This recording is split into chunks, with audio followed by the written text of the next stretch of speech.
سورۃ یاسین ہر مشکل کے حل کا علاج ہے، اور اس میں 3-4 روایتیں۔ ایک روایت میں کہ ایک دفعہ یاسین پڑھنا 2 قرآن کے برابر ہے، دوسری روایت میں کہ جو فجر کے بعد یاسین پڑھ لے 10 قرآن کے برابر ہے، اور تیسری روایت میں کہ ایک دفعہ سورہ یاسین کی تلاوت 25 دفعہ قرآن کریم پڑھنے کے برابر ہے۔ سورۃ یاسین رات کو پڑھنا علیحدہ عمل ہے، اس کی علیحدہ برکات ہے، جیسے عزت کا تحفظ، رزق کی برکت، مصیبتوں کا ٹل جانا، پریشانیوں کا دور ہونا، مشکلات کا حل ہونا، یہ رات کے پڑھنے کا عمل ہے، اور جتنی دیر سے پڑھی جائے اس قدر مؤثر ہے۔ اور دن کے اندر پڑھنے سے فتوحات ہوتی ہے، مرادیں ملتی ہے، آدمی پر کسی کا غلبہ نہیں ہو سکتا ہے۔ مسلمان کے 3 اعمال ایسے ہیں کہ اگر ان کا اہتمام کر لے تو چوتھے عمل کی ضرورت نہیں ہے۔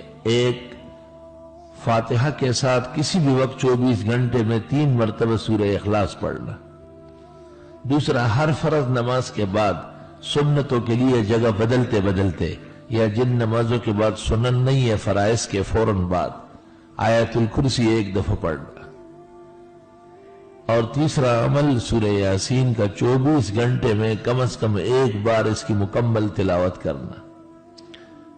بہتر ہوگا کہ دن کے کسی نماز میں ہو۔ علماء نے عجیب بات لکھی ہے کہ جیسے انسان کا دل اس کی لمبائی کے اعتبار سے اور اوپر سے نیچے کے اعتبار سے ایک خاص محل میں واقع ہے، قرآن کریم فاتحہ سے والناس تک دیکھا جائے تو یاسین اس جگہ واقع ہے جس جگہ سینے میں ہمارا دل واقع ہے۔ اور حدیث میں ہے کہ اقرؤوا علی موتاکم یاسین، مرنے والوں کے ہاں یاسین پڑھ لو، اللہ تعالیٰ اس سے نزع روح میں آسانی کر دیتا ہے۔